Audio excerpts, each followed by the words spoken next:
years in a row. I've either won or chopped the big one the last 2 years. So trying to make it 3 years in a row with all the new sims and all the new styles of everything. So gonna try to figure that out. But I'm pumped up for the season, and we're gonna do our best to do the best we can this year. Sheets, any overall thoughts before we start talking about these games and everything? Yeah, I do. First of all, we're going to see if this kind of continues, but it seems as though FanDuel is making kind of a commitment to kind of get their product back. That's just kind of what I hear. They so we'll see. We'll just see what happens as far as the contests go. The other thing, again, we should probably talk about content a little bit. Maybe we'll do it a little more before tomorrow. It's the first big huge slate, but I guess you could just kind of count on something like this, like a 12 o'clock kind of preview of what's going on. And then like a 6 o'clock or so, live before lock thing. Now, again, we're, going to be competing with a lot of other content for that, but that just kind of is what it is. And throughout, and from time to time, I'll do kind of a process video where I show you how to use SaberSim and do early builds and things like that. And, live sweats for the big slates sometimes. I'm definitely down for doing something like that, usually like 11 o'clock at night or so. Projections are going to be up on the site between Goldies and Mines and SaberSims. I'll just so you guys know what to expect. I mean, I'll probably put, one meaningless setup, during the day. And then, one, maybe two more closer to lock. I'm not going to be, able to do, post lock updates too much, if at all. As far as the late swap goes, again, that's kind of up in the air. If there's a day where I'm doing it, I'll just kind of fire up a live stream and show you guys how to do that. The other thing I'll mention about NBA, for those who are doing it for the first time, for those who hasn't done it in a while or whatever, what's really cool about DFS, and this is why I really like it, and which is why I play like all the sports, is that every sport is different in a lot of ways.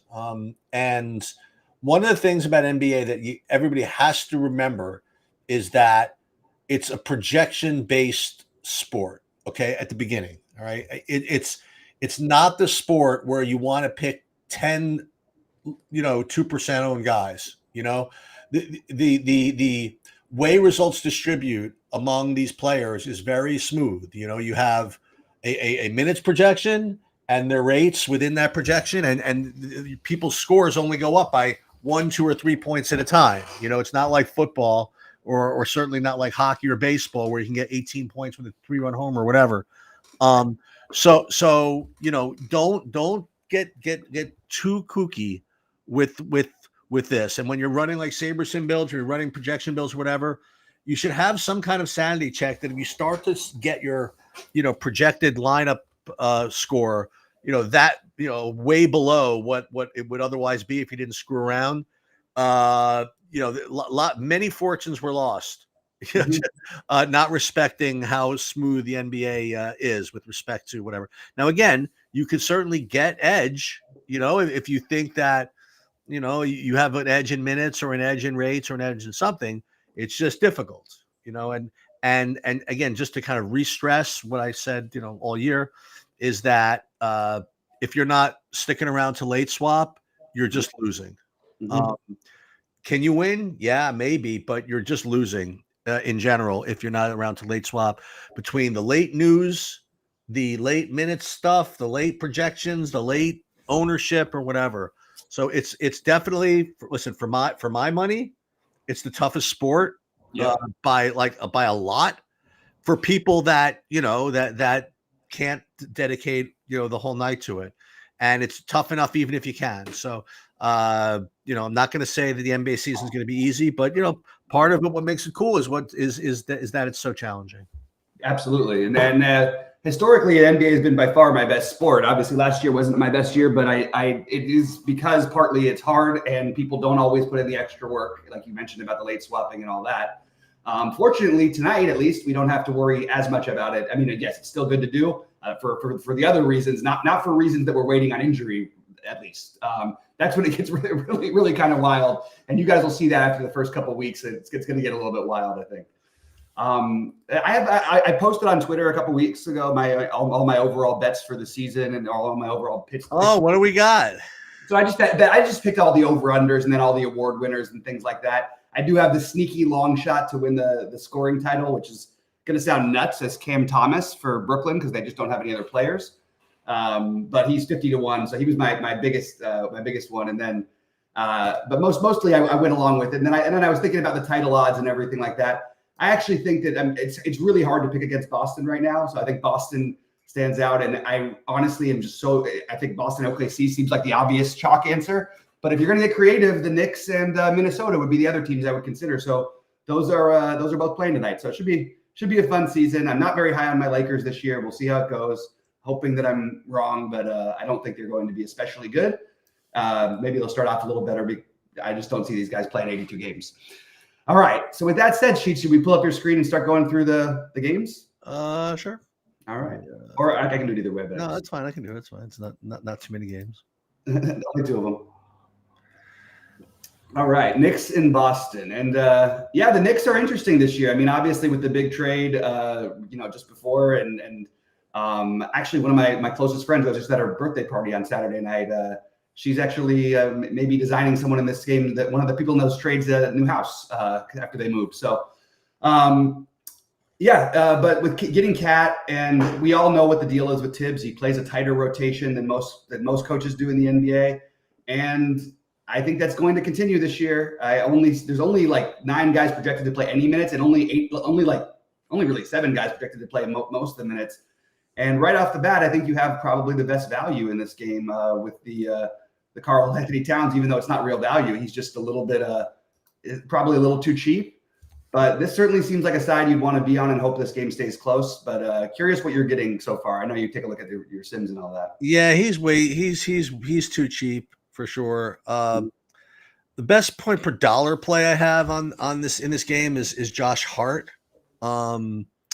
And he's actually, I have him as like the highest owned player on the whole slate, actually. It's very likely. Yeah. And yeah, man, makes sense. Very consistent. And if he's going to get Tibbs run, he could score points in a lot of different ways. And yeah, so I think both of those are my two favorites. We're going to see how Jalen Brunson, follows up a pretty damn good season. If you get, OG Anunoby, you get him healthy. So I think it's a decent idea to play like a bunch of Knicks here. Hope the game stays close. Maybe run it back with a Celtic or two, and if they don't keep it close, then I guess you lose. You know what I mean? I suppose. A 2-game slate, I imagine. So yeah, Towns. I'm not going to get too fancy with Knicks. I think Towns, Brunson, Anunoby, and Hart. Now, again, if you wanted to dip into like you could talk about more of these. You could dip into the into the whatchamacallit range, the McBride, Miles McBride. Mm-hmm. But the other thing is, I've heard a lot about this. And I've said a lot here, but I've heard a lot about this Mikal Bridges, like the new shooting motion that it looks awkward, and then whatever it is. I hope they don't. I hope they don't let him go like the 12% owned that he's projecting. I don't know. I mean, if he's 12% owned, I would take a shot at that. So I don't know. Maybe I've said everybody on the team. I think you kind of have to with the Knicks, though. I'm just kind of flexing my I'm just getting going again here. Yeah, so, yeah. What do you think about this game? Yeah, I think that I think that to start off, I was thinking like, okay, if I was setting a minimum, I think I would probably want to play 2 Knicks, but the game would have to stay close. So you might if you're betting on somehow a weird Boston blowout and something like that happens, you're probably still getting 3/4 out of the Knicks, but you certainly would look to McBride as the value. That's nothing special. He's going to be crazy high owned. But if you wanted to get the creative play from the game, which again, don't use this in a bunch of your lineups or anything like that, but I wouldn't X out campaign. He would be the guy who's on the fringe and is probably the 7th or 8th man, but it's kind of weird because they're all point guards. So I really don't know exactly what they're going to run tonight, but I wouldn't X out campaign. I wouldn't X out Jericho Sims. I also am not trying to go out of my way to play them. I like what you said about Bridges. The only issue is the price is a little high. So even if everything's fine and he looks perfect and all that, I think the reason people are avoiding him is just because of that price. But I would go out of my way to probably try and get a little bit over the field, just because you're not going to have many opportunities to do that. But the main pieces are clearly Towns, Brunson, Hart.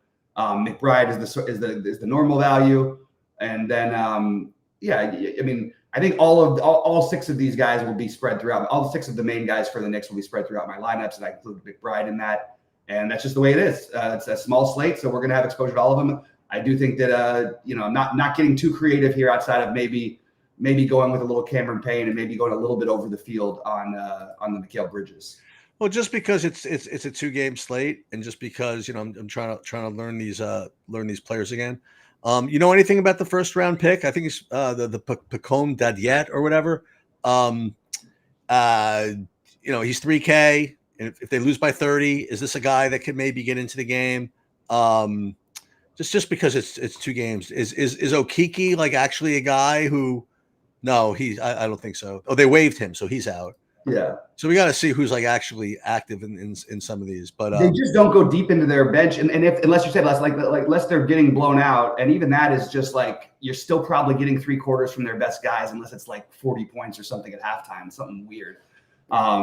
I think you just stick with the Sims and the Payne if you want to get creative. I don't think we're going to see the rookie play at all. It would be my guess, unless there's some sort of a blowout one way or the other. And even then, it'll probably just be a couple minutes. What about the Boston guys? The Boston side is a little bit more interesting because we obviously know who they are. We know what this team is, and I think that there's some things worth speculating on. One is, this is not speculation. This is like a normal play that I actually think you could argue that is every bit as good of a play as, I guess you could argue as good a play as Hart or as good a play as, Anunoby. Drew Holiday is in that same price range, and he's getting a little less ownership. So the focal points would be Tatum followed by White, followed by Holiday. I think all 3 of those guys are interesting. But I think that Jaylen Brown gets a little bit overlooked tonight.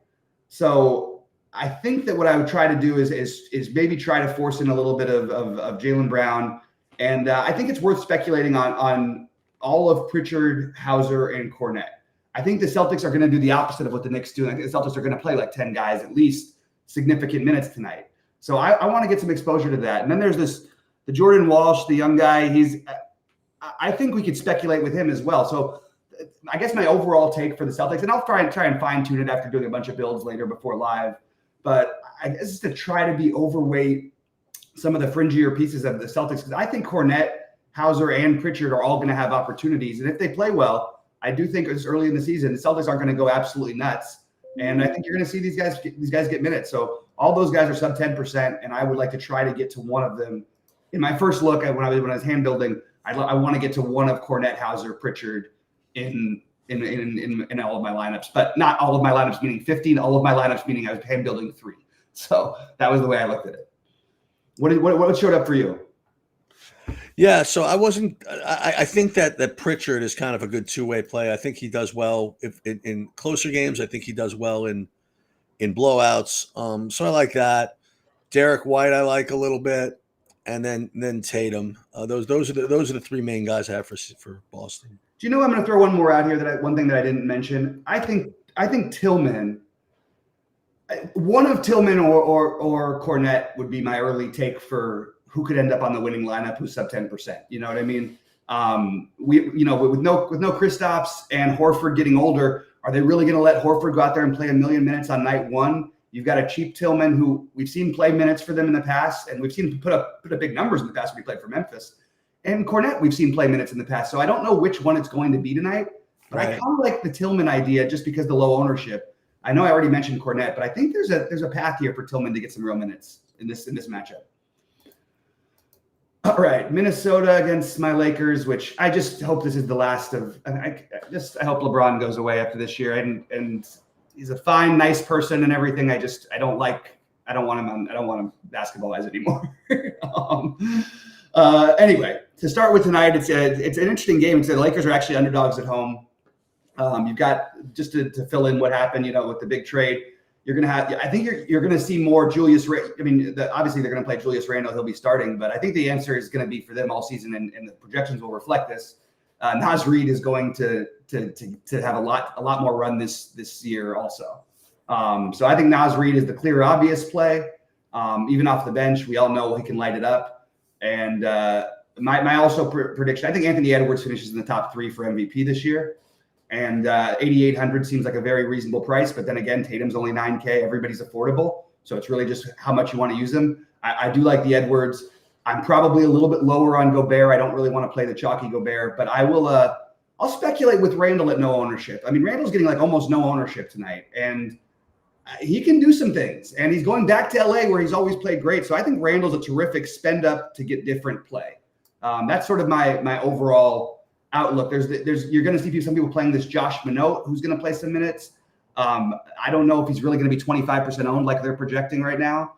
But I would stick more with Nickeil Alexander-Walker as my value. But the main piece is Naz Reid, Anthony Edwards. I like DiVincenzo, probably be with the field on him. And then I would go to Randle as my next favorite guy. I really think Randle's a good play tonight. And I am going to go out on a limb and say that I think I'll be probably end up at least double the field, maybe triple the field on him. Because like I said, not only that, he goes back to the Lakers where he was pissed to really, all bad things said about him, nothing good. It's almost like going back to the Knicks for him. So I want to take that narrative out right off the bat and play some Randle. So I think that that Edwards, makes that next step, like you said, to vie for the MVP. I've never been a big fan of Julius Randle, both as a player and as a fantasy producer. I think the only way that I would focus on him is when he could just kind of take over games, and that's just never happening with Anthony Edwards on the court. So I'm not as much as into Julius Randle in general. A couple of other things about this game. I agree with you regarding Naz Reid. I'd much rather play him than Rudy Gobert. And the other kind of like not to say passing of the guard, whatever it is that on a 2-game slate especially, but throughout the course of the year, you're going to see like a Mike Conley project as kind of an okay point per dollar guy. He's always like kind of cheap, and you sort of on the court like a decent amount of the time, but I think that is on the downswing. And I would much rather play DiVincenzo than Mike Conley. And again, I said this before, so I'm kind of like going against what I was saying, but the projection of Mike Conley is always going to look good from like a point per dollar perspective because he's always cheap. And he'll get like 24 minutes, 28 minutes, whatever it is. But as far as like upside, I'd much rather play a guy with a little bit wider range of outcomes, maybe like DiVincenzo, maybe. Mm-hmm. So I like DiVincenzo over Conley. I like Reid over Gobert, and not to say this is the same play, but like I would say Edwards over Randle. You know what I mean? Like I've heard some people try to like maybe talk about maybe a $3,500 Joe Ingles or whatever. Again, if pricing were really tight, and you needed to just find these guys and say, okay, if you get 11 points, that's fine. I don't know. You get these guys like Edwards is at 8,800. He should be 10K. You have Cat who probably should be 9K, and he's like 7,700. So I don't think you needed to dip into these guys. If you're going to dip into them, I'd much rather, as you pointed out, to go without Nickeil Alexander-Walker, than to play Joe Ingles, for example. The Minot, I mean, someone else can win with that, I guess. I think he's just going to get a 0. I don't think he's going to play at all. The other guy that, again, we played a little bit last year, I don't know what it's going to look like this year, but the Jaden McDaniels, like from time to time, he would put up a game. He's a guy I prefer to play 3,800. It's like, right. I don't really like him, and that really kind of takes me to the end of Minnesota. You want to? What do you think of the Lakers? So I'll start off with the Lakers. If I had to pick one between one of the two, I think I would give a very slight edge to LeBron to AD over LeBron. I usually go that route, and that would be my preferred way of going today. I think Russell and Reeves are both completely fine, but I don't think that they're necessarily as good a play as some of the 5K guys in the other games. I actually don't think that Russell and Reeves are that much better of a play than you mentioned. 5,100, right, for DiVincenzo on the other side. I think I'd rather just do that at a cheaper price. My hot take or whatever, I think Dalton Knecht is going to win Rookie of the Year. Zach Edey's going to win it, to be honest with you, assuming that he starts. But I think Dalton Knecht is awesome. I think he's like really, really good. I think this is the one of the few times something great fell into the Lakers' lap. I'm not even joking when I say that I think this guy could have been the number 1 pick last year, and it's such a weird draft. But he's just a little bit old, and we know who he is. But that's all great. He's going to be playing right off the bat, and I think that he's an awesome value play. It's not going to always go perfect for him, but I'm willing to speculate on it. I'll be well over. He's probably my favorite value when you factor in ownership and everything on the slate. So really, really like Dalton Knecht as the value piece, like AD as the most as the spend ups. Maybe I get to some Russell and Reeves. Russell has more upside and it's his former team, fantasy wise upside. Reeves is more likely to just consistently get there. Russell, I don't think they're going to yank him off the court in game 1. So I guess he's probably a better play tonight than he will be a lot of the year. But just wait for Dalton Knecht is going to start taking those Rui minutes. He's going to take some minutes from these guys. I just think he's really good and he belongs as a starter or at least a near starter. He'll come off the bench, 6-man, fine. The other one that's worth speculating on is Gabe Vincent. The Lakers, went out and got him a couple of years ago, or the year before last year, and he was hurt basically the whole season. Both he and then Christie, who's on the way up, I think those are the other guys worth speculating on. So I'll probably use the Lakers value to speculate a little bit more than I will on some of these other teams. I'd like to speculate a little bit with those. I mentioned some of the Boston guys, but the Lakers are the other team. I sort of want to mix in Vincent, Christie, and Knecht as my value pieces. So that's sort of my overall take. Rui can always just have a game here and there. It's really hard to project what he's going to do and win. But like I said, I'm erring on the Knecht side tonight. People are going to play Jackson Hayes some. I don't mind it because there's size on the other side, but I'm not sure that I love it either both from a Lakers standpoint and from a DFS play at the moment. I just don't have a great feel for how many minutes he gets. So I'm going to try and do a little more digging, but mostly it's going to be Knecht, Christie, and Vincent as my value pieces, and AD, probably a little bit of Russell as my other pieces. So there are probably like 40 eligible players on this, on this slate, like 10 of each. Mm-hmm. And what's interesting is that I think if you tracked, how often like the announcers or whatever or the media will mention like a player's name, that the guy who's probably going to be rated like 4th or 5th in that or maybe 1st or in that thing you didn't even bring up yet. You going to play any Bronny James? No. Oh, okay. Because what I'm hearing is he's like definitely playing tonight. Oh, he'll definitely play. He can have his 3 or 4 minutes, and that's fine. Okay. I mean, what's he going to do in 3 or 4 minutes? I don't know what he's going to do. I mean, he had one. He finally had one manageable game. The guy, and I'm not saying this to be a whatever. He's the worst player in the NBA. No, I mean it's a fact. But usually the guys drafted at the end or undrafted players are the worst players in the NBA as rookies at 20 years old who were not good and didn't play in college. He had 17 points. He had the one game in a complete. They lost by 50, so he got to play.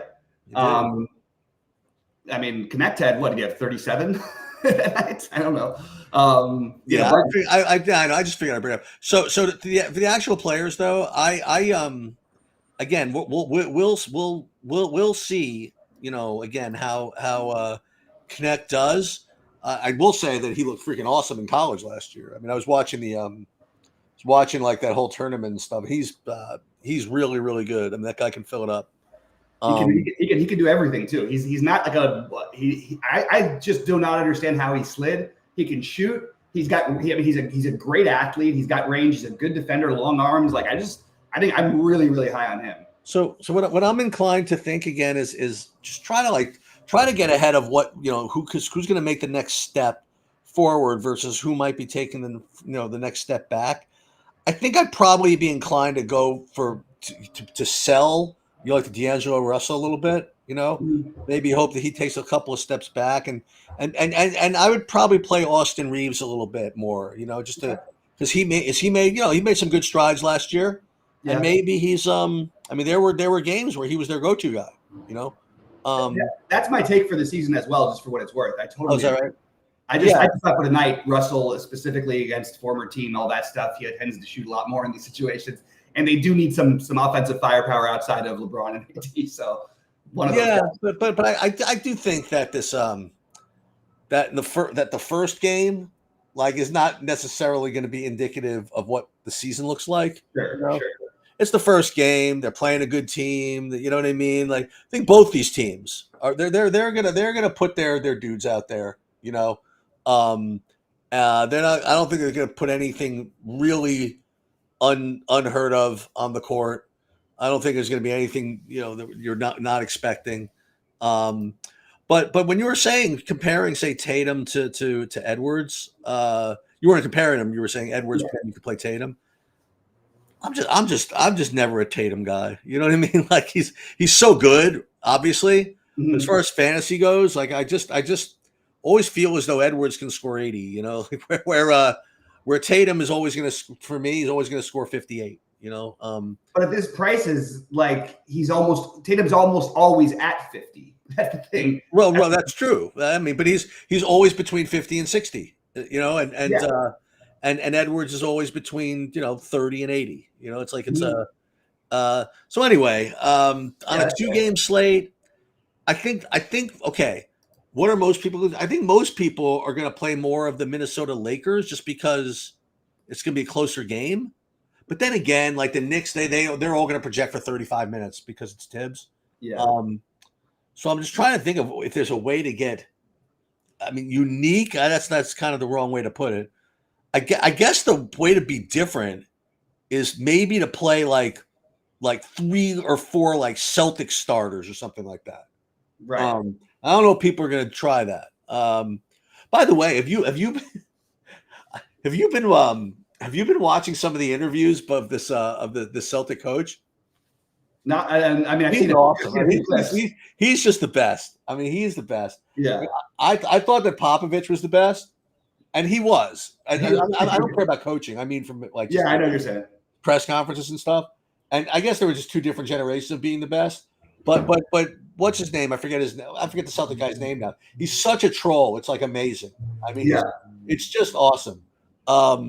And he also knows basketball, so it's kind of I like him. It's kind of a tough combination. Yeah. But yeah. So listen. Well, let's see how the Knicks look. Sure they'll lose, but yeah, listen, we'll see how we'll see what happens. So it would be my inclination would be to actually play more of the first game tonight. Okay. I like the Knicks. I just think that it's really hard to get away from those minutes anywhere, and I think all these other guys will play a little bit deeper. And we already know, I think you can get away with playing less of the other games because Randall. We'll see how that changes things in there. But there's a lot of stuff going on. I mean, it's. Again, I want to wait, and I want to see projections tighten up a little bit as the day goes on because I do think there's some guys like Ronnie being projected for 0 minutes is just not realistic. He's going to play. It's not a question. It's just a question of how much. I don't think you want to play him. I mean, will he play if it's a close game? I mean, I think all you have to do is give him a couple minutes where you have the father-son moment in the second quarter. That's what you do.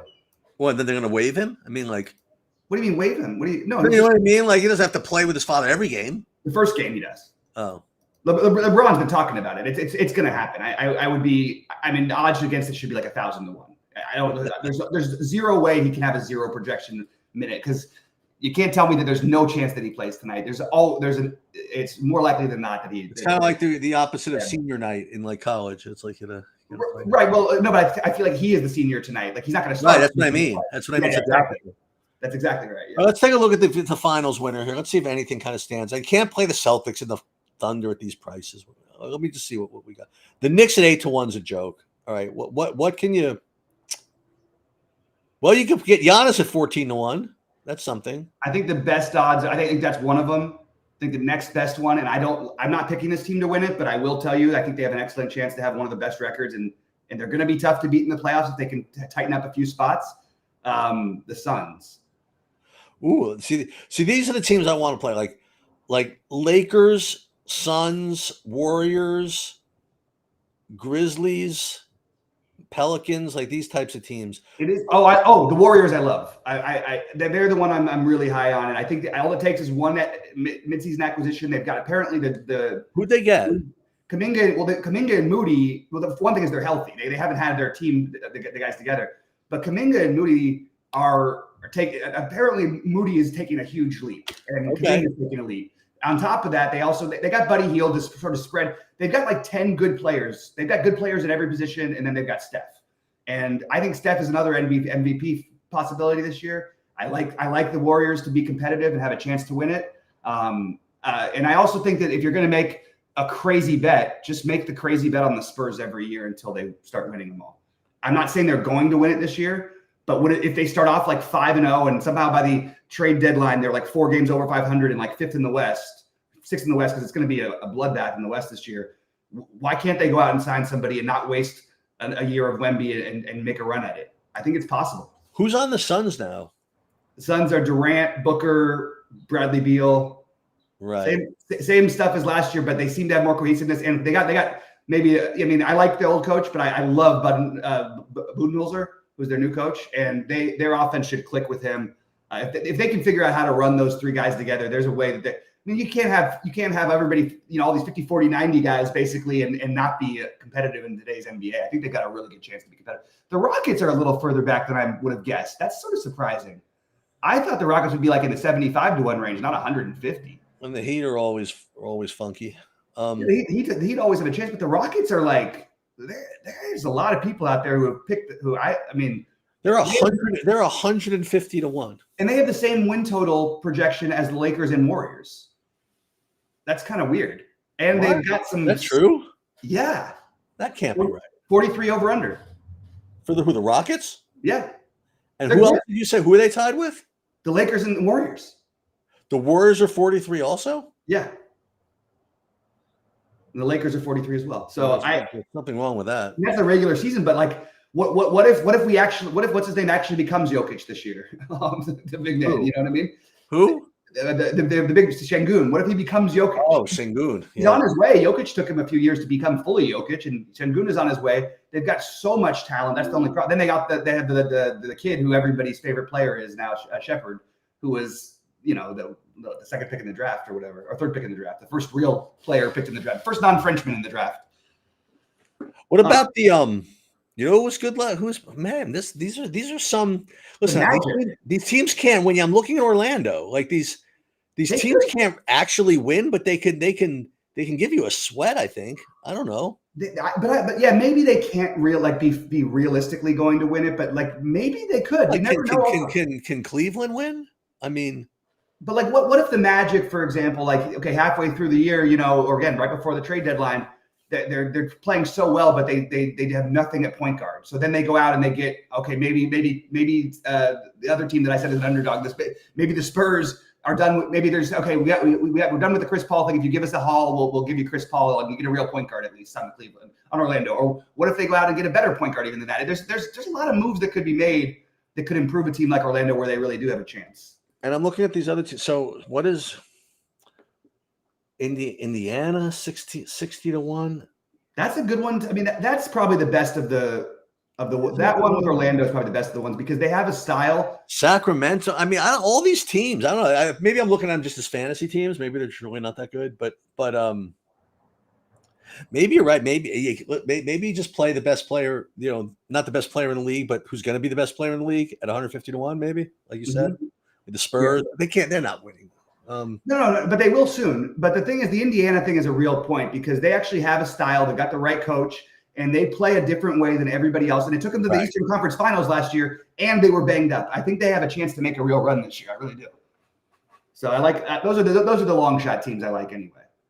And I wouldn't touch it basically anything. Hang on, let me just do another. Let me see what all the player leaders. Let me see what you did. Points per game. I took the crazy one. Who'd you take? I don't even know if he's going to be on the list. Cam Thomas, 45-1. Oh, it dropped a little. It was 50-1. Dude, I have like a real one. I mean, Anthony Edwards is 20-1. He's not going to lead the league in scoring. No. It's possible. I shouldn't say that. It's possible. It's possible. I just like the Cam Thomas situation because there's like nobody else. No, he could be like Alex English, you know what I mean? Like, and just yeah. I mean, he first of all, he averaged 25 a game last year. Why is it so hard for him to jump up to 30 with literally nobody on his team? How about 70 to 1 on Jokic? He'll never do it. He just decides that this is the year. You know, if he's leading, he'll give it away at the end. He'll just pass the ball the whole game and he won't do anything. No, like just F everyone. I'm going to score 40 a game this year just to prove the it. F everyone play, the one that's the crazy long shot, and it's not going to happen. Durant or something? No, Zion. Yeah, but you might have to play a certain amount of games to be. I know that's the problem, but I'm just saying, like a guy that wouldn't surprise me if he averaged like 34 and 12. Like that wouldn't be surprising to me. How much? Listen, these are 250 to 1 shots, so I'm just gonna throw it out there. You know, Joel Embiid is always like 1 play away from being out for the year. How about Maxey at 250 to 1? That's kind of interesting, but I don't see him trying to do it that much because he's sort of running the show. Yeah, I suppose. Whereas like Zion will beat the hell out of you and try to get to the basket every single time. I could see that happen. Averages, yeah. The real bet though for that is probably the obvious, one of the more obvious. Is I think Giannis is an excellent. How about blocks leaders? Wembanyama minus 450. That's like a lock. And he's a lock for defensive player of the year as far as I'm concerned. Too. Hold on, steals leader. That's a tough one. Yeah, I wouldn't even know where to start with that. Where's the Aaron? Oh, he's allowed to. Alex Caruso is only plus 14 to 1. Okay. Threes leader, man. Curry every year. Every year. Curry. If there's one, Simons could do it. Simons is the one other guy I would consider as a possibility. Lillard 45 to 1. Just not anymore. He looked great, and he's in better shape than he's ever been. You need a Curry injury. You know what I mean? Like, yeah, it's too hard. Assist leader. This is one that has some variance to it. I think Halliburton is the obvious choice, and I think but he's not the favorite. I don't understand why he's not. Trae Young is the favorite somehow. I think that's well, yeah, Trae Young. I guess it makes some sense, but Luka's 8 to 1. I guess not. Luka could lead it. Yeah, well, it seems a little high. Sabonis is the favorite for rebounding. It's a tough one, the rebounding. I could see Wembanyama. I think that's a pretty good odds, and I think Giannis has reasonable odds. Yeah, and scoring leader we talked about already. All right. All right. So I think we went over more than I thought we were going to. And we'll I guess we'll be around at 6:30 to go through late stuff.